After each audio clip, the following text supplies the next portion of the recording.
우리는 그간 역대상 들어와서 1장에서 4절까지 아담부터 노아의 19조의 면면에 대해서 돌아보았고, 지난주는 5절에서 7절 야완의 14명의 자손에 대해서 말씀을 드리면서 야완은 유럽 지역의 인종의 조상이다 말씀을 드렸습니다. 오늘도 노아의 후손을 통하여 이제는 둘째 아들이죠. 노아의 둘째 아들 함의 후예에 대한 역대상 족보의 기록을 통해서 말씀을 드립니다.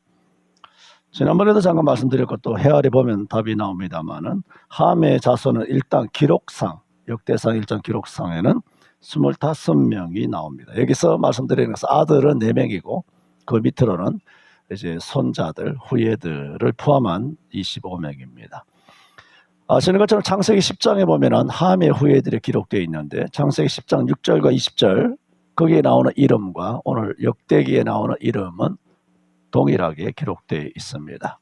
그래서 먼저 드리고자 하는 말씀은 성경에서는 애굽을 함의 땅이라, 그래서 함이란 뜻 이름 자체가 이 셈 함이란 이름 뜻 자체가 덥다라는 뜻으로 애굽의 조상이다, 흑인종의 조상이다 이렇게 말씀드릴 수가 있습니다.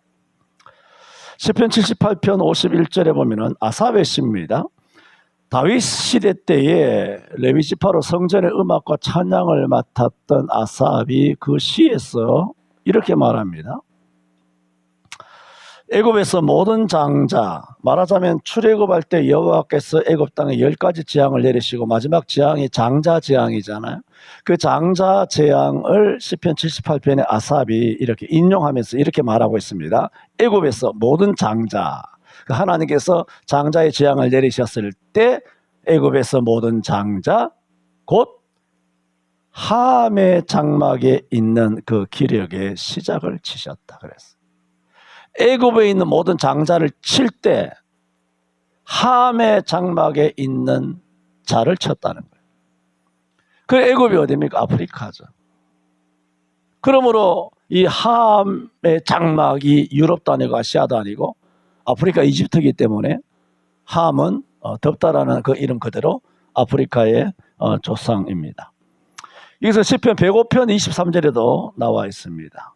거기도 이때는 시편 기자가 무명입니다만 우리 창세기 마지막 부분에서 하나님께서 요셉을 통해서 70명의 야곱의 후손들이 자녀들이 흉년을 피해 애굽으로 내려간 기사를 압니다. 그죠? 애굽으로 내려갔죠. 그 사실을 시편 105편에는 이렇게 말합니다. 이에 이스라엘이 애굽에 들어감이요. 그 야곱의 후손이 애굽에 들어갔잖아요. 들어간 것을 야곱이 함 땅에 들어갔다. 이렇게 말해요. 함 땅에서 객이 되었도다. 그래요. 그 애굽은 시편 78편이나 105편이나 두 편에서 보면 애굽을 계속 뭐라 그러냐면 함 땅이다. 함의 장막이다. 그 함이 누굽니까? 여기 함이죠. 그러므로 함은 아프리카 흑인들의 조상이다. 아프리카인이 흑인이다. 라기보다는 아프리카인의 조상이다. 아프리카가 대부분 흑인이니까 흑인종의 조상이다. 그렇게 말을 할 수가 있습니다. 자, 그러면 8절에 보면 이제 함의 아들 4사람이 나오죠. 함의 아들은 구스와 미스라임과 북과 가나안 이 4사람인데 첫 번째 아들 이름이 구스입니다. 구스도 왜 그 흑인종의 조상이라고 말할 수밖에 없냐면은 함의 첫째 아들 구스라고 하는 것이 그 검다는 뜻입니다. 검다. 이름 자체가 구스. 그래서 아프리카 구스인 그러지 않습니까? 사도행전 8장에도 이디오피아 여왕 그런 간다게의 큰 국고를 맡던 거기는 구주내십니다만 그것도 구스죠. 구스. 검다라는 뜻으로 뭐냐? 금방도 사도행전 8장 말씀드렸던 것처럼 에디오피아를 가리킵니다. 이 첫 번째 아들 구스는 에디오피아를 가리킵니다. 그런데 이런 흑인종과 백인종, 그 뭐 황인종 이렇게 나눠진 것에 대해서,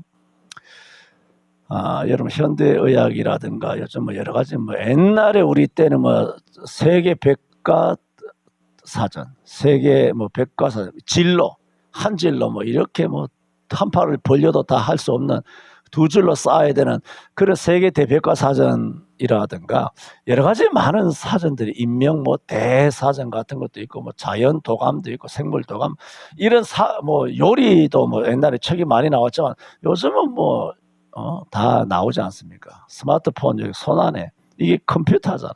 손안에 이게 모든 뭐 이게 다 있단 말입니다.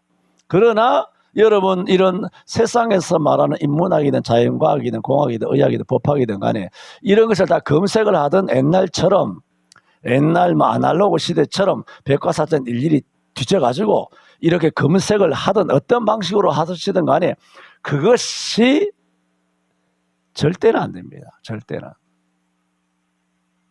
그게 옳은 건 아니죠. 100%. 그거는 학자들이 써놓은 거잖아요. 옳을 수도 있고 아닐 수도 있다. 그러므로 지금 흑인종, 백인종, 황인종 이렇게 말하면은 오늘날 인류학이나 아니면 뭐 유전학을 공부한 그런 사람들은 이렇게 말해요. 그것은 멜라닌 색소가 어떻게 되냐. 그 멜라닌 색소는 사람의 피부를 결정하고 머리카락 색깔을 결정하고 눈이 파랗고 푸르고 그런 게 있잖아요. 노랗고 이런 거. 그 눈의 색소를 결정하는 멜라닌 색소가 많이 이렇게 발휘가 되면 그렇게 뭐 되고 또 뭐 어떻게 되면 또 희어지고 어떻게 되면 황인종이 되고 그렇다. 멜라닌 색소의 차이라든가 아니면 얼마나 일광에 노출되어 있느냐. 아프리카는 태양밖에 없으니까 뭐 열대지방이라든가 적도지방에 태양밖에 없으니 그래서 동남아 쪽으로 내려가면 애들이 새카맣잖아요. 흑인종은 아니지만 이 베트남, 필리핀, 뭐 인도, 미얀마 뭐 할 것 없이 태국 할 것 없이 보면 새카맣다고요. 그러니까 애들이 우리나라는 실제로 인류학으로 유전학으로 보면은 백인급이에요. 다 뭐 사람마다 천차만별이긴 하지만 여러분 동남아하고는 비교가 안 돼요. 우리나라는 굉장히 피부 톤이 밝아요. 서양 사람하고 같이 붙여놔도 우리가 좀 못생겼지 피부 톤은 굉장히 화이트한 거예요. 굉장히 밝아요. 그래서 인종적으로는 우리가 백인류의 그런 피부에 뭐 색소가 검으신 분들도 있긴 하지만 밝은 톤을 가지고 있는 그런 사람들이 우리 민족에 많이 있습니다. 그렇게 인류학이나 유전학적으로 이렇게 구분하는 사람들이 있어서 아이고 뭘 아프리카라고 해서 뭐 흑인종의 조상이야 함이 이렇게 이것을 거부하고 인정하지 않는 사람이 있습니다. 그 사람은 뭡니까? 자 유전학을 공부했거든. 인류학을 공부했거든. 그래서 안 하는 거예요. 네가 하든 안 하든 성경에 함 족속이 아프리카라고 되어 있잖아. 뭔 말이 많아. 인류학을 했든 네가 유전공학적으로 했든 네가 뭐 노벨상을 받았든 의학상을 생의학상을 받았든 간에 그건 네 생각이고 야 성경에 봐. 성경에 보면은 구스가 검다 그랬잖아. 성경 안 봐? 이디오피아 조상이잖아. 함이 어디 갔는데 성경에 보라고. 아프리카로 갔잖아.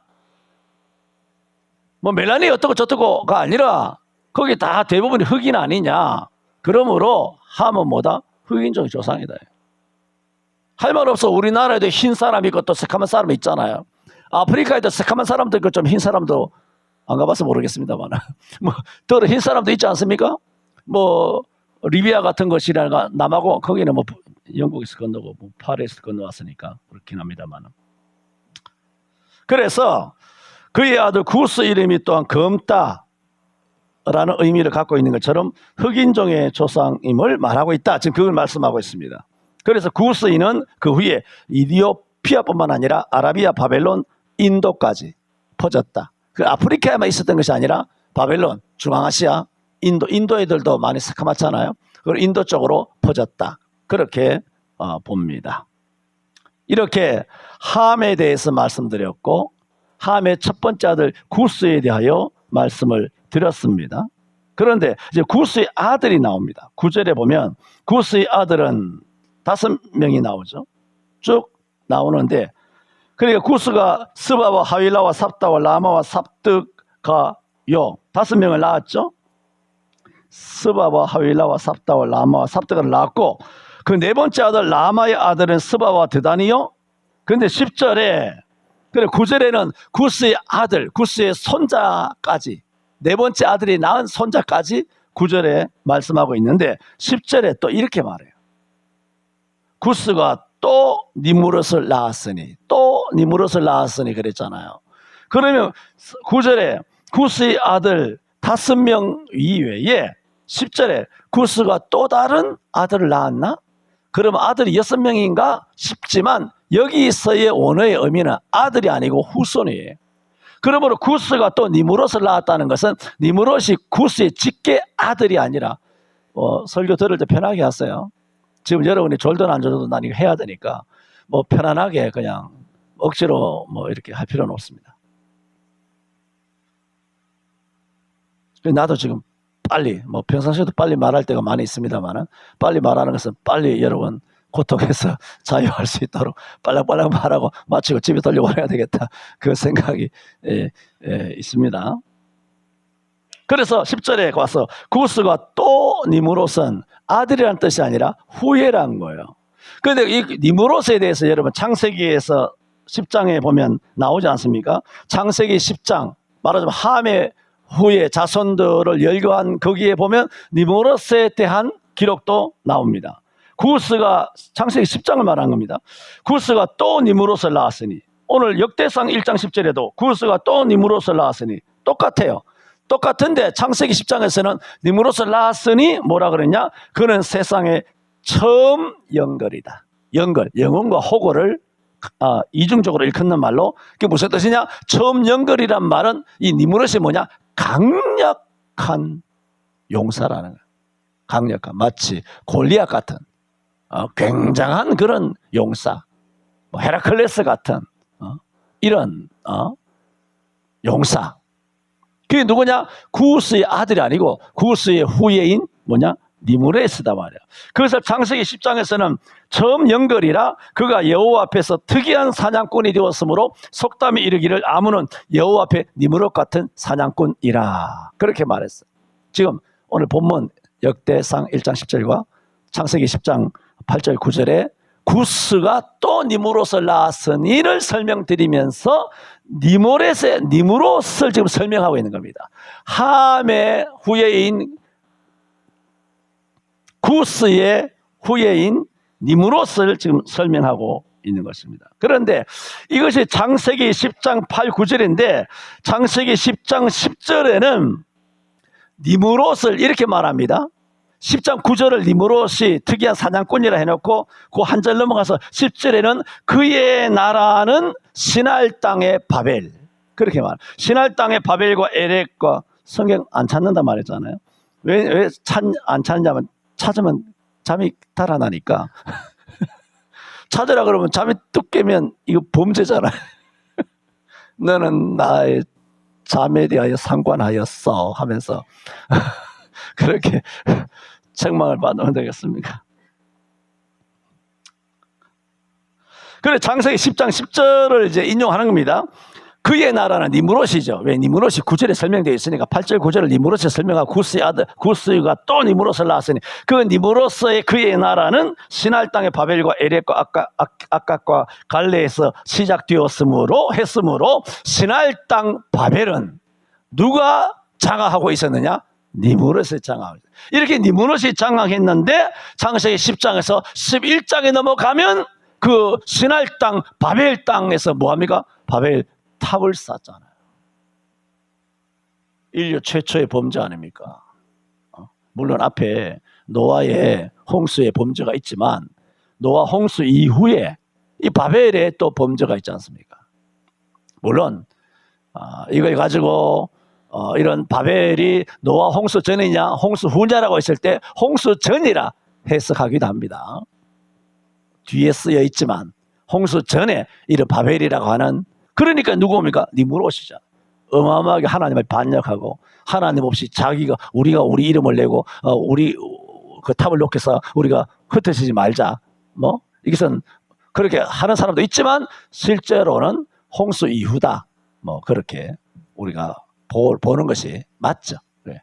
홍수로 이렇게 흩어졌으니까 흩어지지 말자. 뭐 그렇게 바벨 하는 사람도 그것이 맞지 않느냐. 그렇게 보는 것입니다. 그래서 요세푸스는 이 니무롯, 구스의 아들이죠. 함의 아들 구스의 또 다른 후예, 이 니무롯이 뭐냐? 창세기 11장 바벨탑 범죄의 주동자다. 그것은 창세기 10장과 11장을 읽어보면 그건 자연스럽게 이 니무롯이 그렇게 범죄한 거예요. 오늘 아침에도 말씀드렸지 않습니까?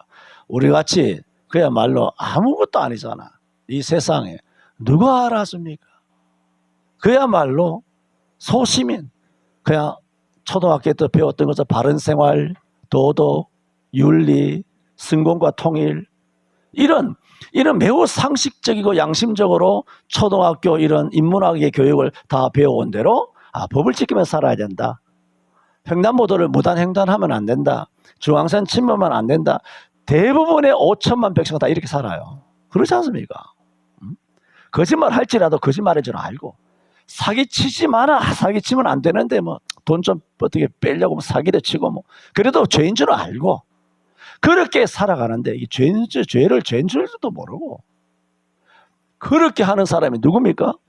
정치, 경제, 언론, 뭐 기자, 뭐 방송, TV, 뭐 데스크, 연예인, 스포츠, 작가, 연극, 영화, 소설, 뭐 모든 세계에서 누가 이렇게 바벨탑을 쌓나요? 니무롯입니다. 니무롯. 뭐라고? 처음 난 호걸이에요. 호걸. 영웅 호걸. 영걸이라고, 영걸이. 이런 나름대로 뭐 공부하고 뭐 대단하게 이렇게 실력이 있고 국회의원이 되고 지방장, 이거 6.3 이거 하여도 웃기는 거. 갈 때마다 파한대소를 합니다만. 그 뭐 지금 뭐 선거가 있을 것처럼 뭐 선거해도 다 뒤지는 거 이놈들은 다. 이때는 어떤 간에 다 뒤지게 생겼는데 지금 이거 미친 것들 아니에요. 뭐 이런 식으로 나름대로 뭐 금 좀 씹는다. 이렇게 힘이 좀 세다. 이 관악구에서 뭐 금 좀 씹는다 하는 것들이 나온 거 아니에요. 현수막 하나 그런 데도 100만 원이에요. 건물 하나에 그런 데도 100만 원이라고요. 이거 뭐 관악구에 다 걸려 그래봐. 이게 돈이 얼마다. 자기 돈 할 수 있어? 그 준공 돈을 받아야 되잖아. 준공 돈을.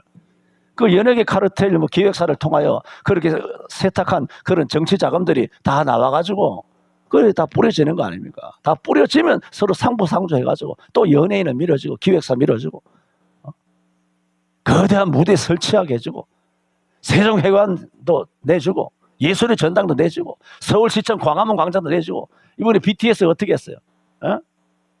세종대왕 빼고 그 BTS 했지 않습니까? 몰라요, 알아요? 알죠, 장로님? BTS 이번에 뭐 몇십만 명 온다더니 기껏 뭐 서너 명 모여가지고 BTS 무슨 광장이야? 저게 광화문 광장에서 쇼를 했잖아요. 쇼할 때 어떻게 했습니까? 세종대왕 동상을 옮겼어. 그 뒤에 제일 앞에 저쪽에 광화문에서부터 세종대왕이 있고 그다음에 이순신이 있잖아요. 그런데 세종대왕이 있는 게 걸리적거리잖아. 빼버리고 거기에 스탠드 만들어가지고 뭐 그렇게 한 거 아닙니까? 몰라요? 뭐 돌덩어리니까 뭐 배도 관계는 없지만은 우파가 있다고 생각해 보세요. 근데 그게 왜 통할까요?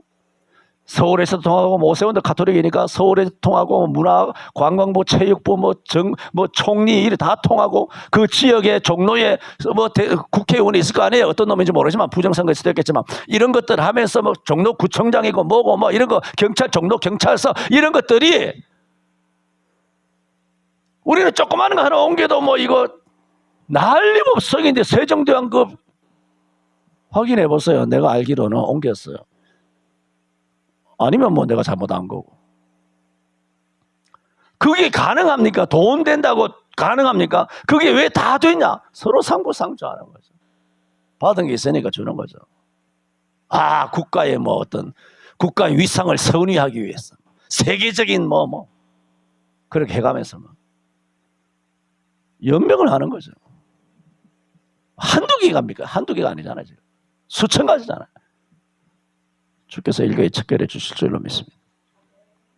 믿으십니까? 정신병자들끼리 서력에 모여가지고 정신병자들끼리 서력에 모여가지고 여기 아멘하고 앉아서 이리 참.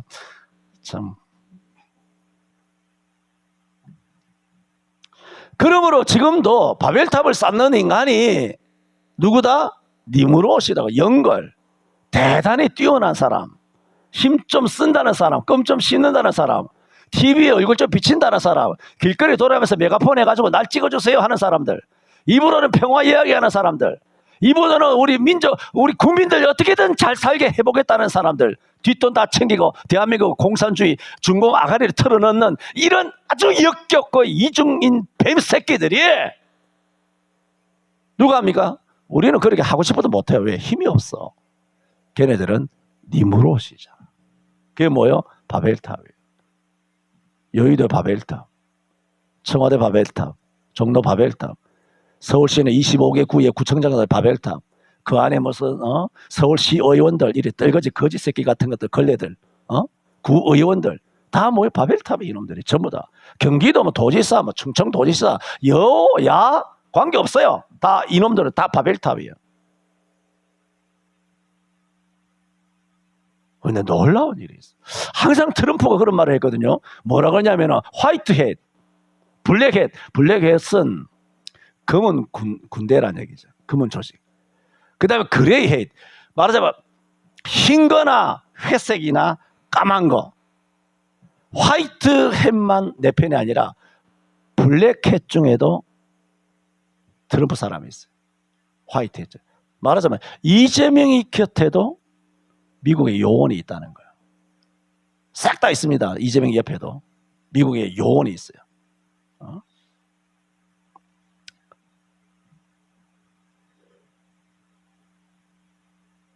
블랙 요원이 있죠. 그런 요원들이 있는데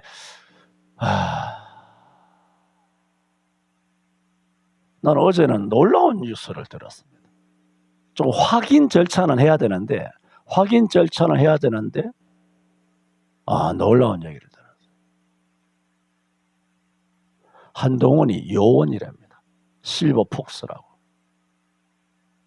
한동훈이. 성교사님 들으셨죠? 못 들으셨습니까?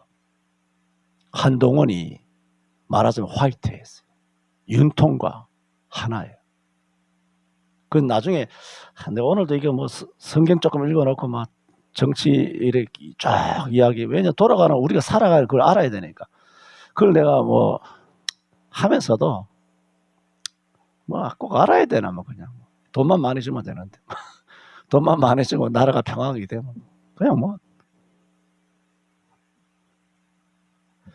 그렇게 되기까지 한동훈과 윤통이 어마어마한 개인적인 오욕, 말하자면 십자가를 진 거예요. 그런 오욕과 멸시와 나도 얼마나 한동훈을 욕했습니까? 이 개 같은 뱀새끼.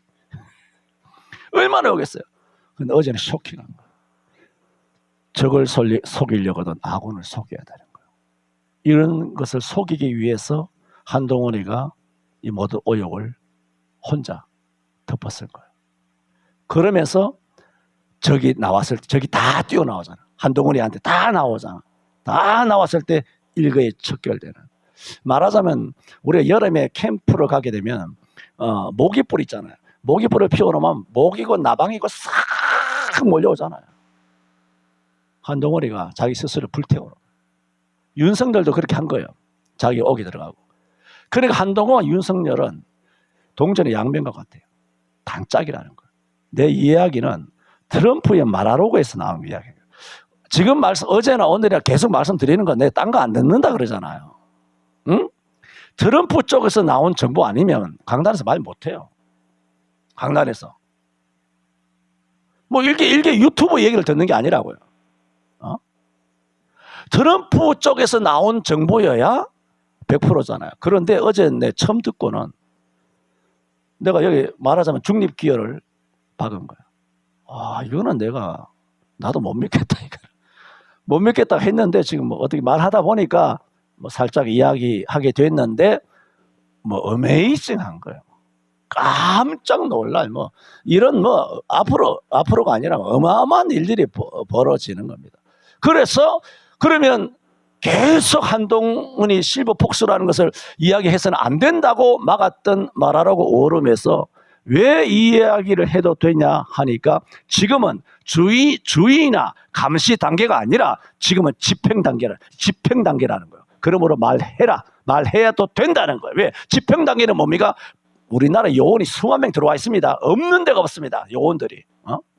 엄청난 요원들이 있어 순식간에 오다마 딱 때리면 일순간에 전부 다 체포합니다. 79만 명을 싹 다 체포합니다. 안 믿으시잖아요. 그런 일이 일어나게 됩니다.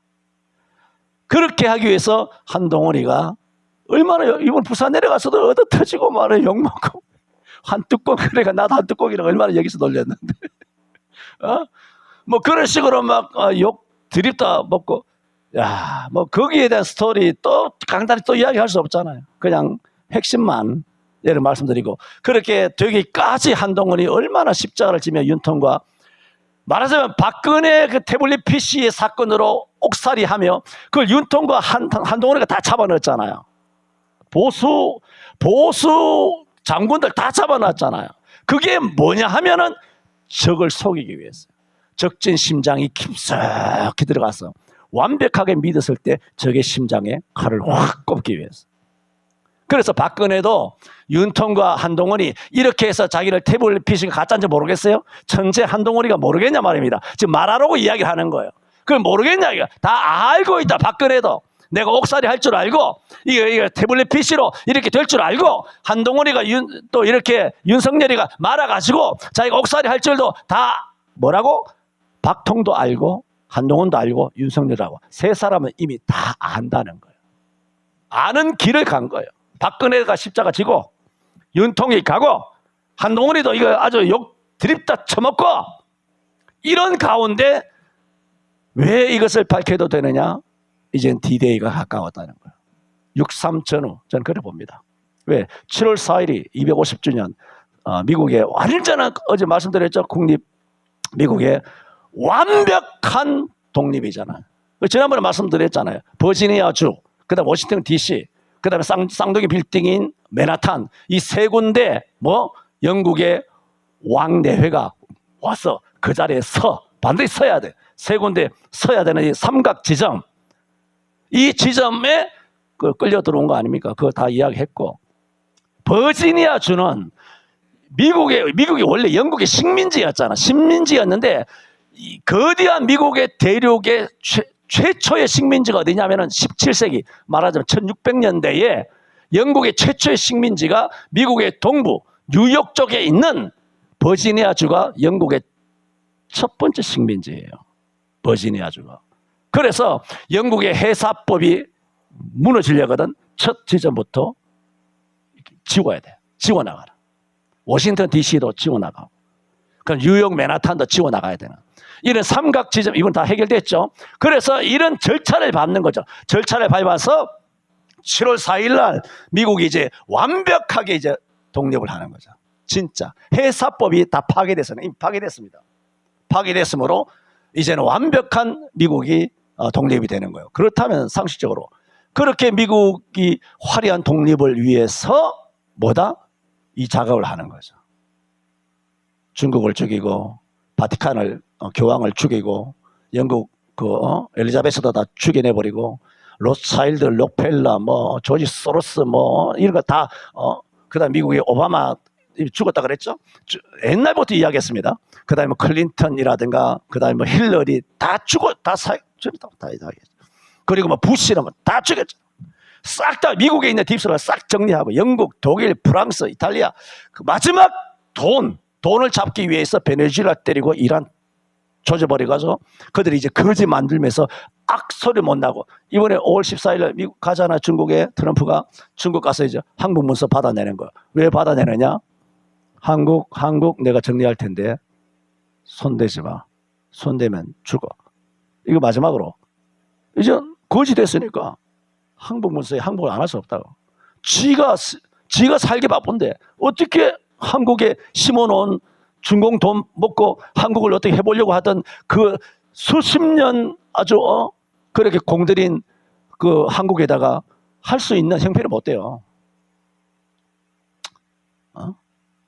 그래서 이렇게 이런 모든 절차가 그러는 거예요. 절차가 이렇게 돼서 그렇다면 7월 4일에서 5월 15일인지 14일인지 이 사이, 그러면 6월 3일 전후 대한민국은 깨끗하게 되겠구나.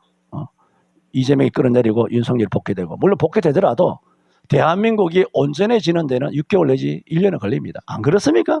이런 것들 다 더러운 거 쳐낸 다음에 법을 다 다시 없애고 무효화시키고 구의원, 시의원이 거지 같은 것들 다 작살 다 내고 방송국마다 다 좀 시간이 걸리겠습니까? 일단 윤통이 복귀부터 되고 이재명이 갈아내고 위에 있는 전에 4,500마리 똥개부터 잡아내고 나머지 79만 명 잡아내려면 한 1년 걸리지 않겠습니까? 그렇게 되기까지, 그러므로 미국이 7월 4일날 독립을 완벽하게 250년 만에 독립하잖아. 그래서 전 세계를 소재하는 거예요. 그 마지막 소재 대상이 뭐냐? 코리아라는 거예요. 할렐루야. 미국이 중국 해결하러 가는 게 아닙니다. 중국은 일찌감치 해결됐고 이 코리아를 해결하기 위해 오는 거예요. 해결 딱 되고 그다음에 또 스토리가 있습니다만은, 그러므로 저는 이제 임박했기 때문에 한동훈 이 실버 폭스다라는 것을 이야기해도 된다. 말하자면 2중 3중 스파에 적진 깊숙하게 십자가 진 거예요. 나도 얼마나 미워했는데 한동훈이 한시들 나한테 걸리기만 해요. 뭐 이렇게 김대중이 가는 김씨들 죽은 줄 알아. 뭐 이렇게 뭐 이렇게 해요. 내가 얼마나 욕했으면 한동훈이 정말 아주 욕했는데. 지금 그런 놀라운 소식이 있는데 말씀드렸던 것처럼 난 이거는 안 믿어진다. 그래서 말 안 하려고 하다가 그냥 하게 됐네. 그냥 니무롯 이야기하다 보니까 어떻게 이야기하게 됐습니다. 이 대한민국의 이름 뭐다?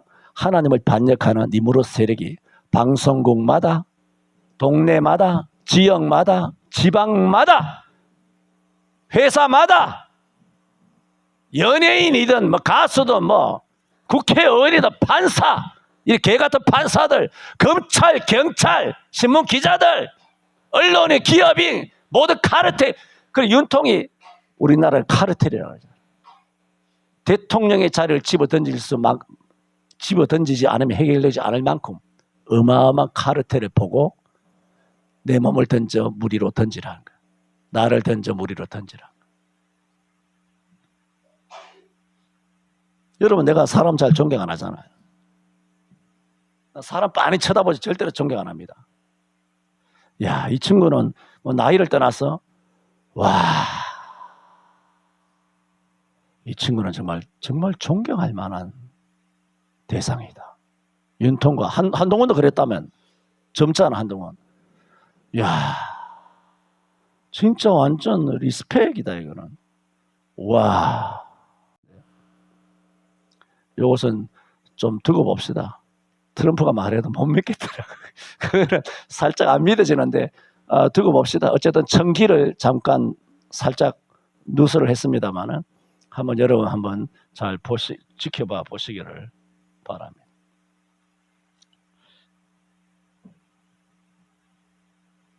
그래서 오늘 함의 아들 구스가 또 니무롯을 낳았으니 세상에 처음 영걸한 자, 니무롯을 쭉 말씀을 드렸습니다. 그리고 제일 마지막에 13절에 가나안은 하면서 쭉 그 후예가 나오잖아요. 대표적으로 가나안의 칠족 속의 조상이죠. 가나안은 지명이 아니고 아들 이름이에요. 그 가나안 칠족 속이 거기서 사니까 가나안 땅, 그렇게 말하는 거죠.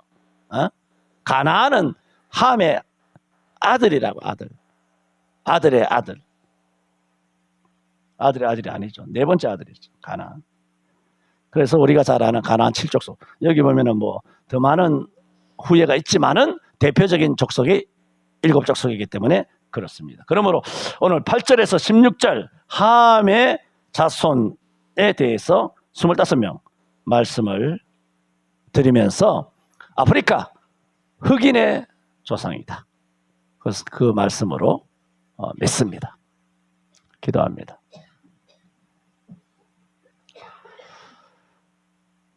홍수 이후 노아의 셈, 함, 야벳 세 아들을 통하여 또 창세기 때 축복하신 말씀대로 생육하고 번성하여 땅에 충만하여 오늘 4,000년, 5,000년이 흐르는 동안 오대양 6대주의 그 후손들이 살아가고 있습니다. 혹은 야벳의 후예로, 혹은 함의 후예로, 우리처럼 셈의 후예로 살아가고 있습니다. 셈의 하나님을 축복한 것처럼, 셈에게 신앙의 복을 주신 것처럼 오늘 우리 한국교회에도 복을 주심을 감사합니다. 온 인류를 주님께서 만드시고 번성케 하신 주님, 우리 대한민국에 주님 허락하신 셈의 후예들도 주님 기억하시사 불쌍히 여겨 주옵소서. 윤통을 지켜 주옵소서. 예수님 이름으로 기도하옵나이다. 아멘.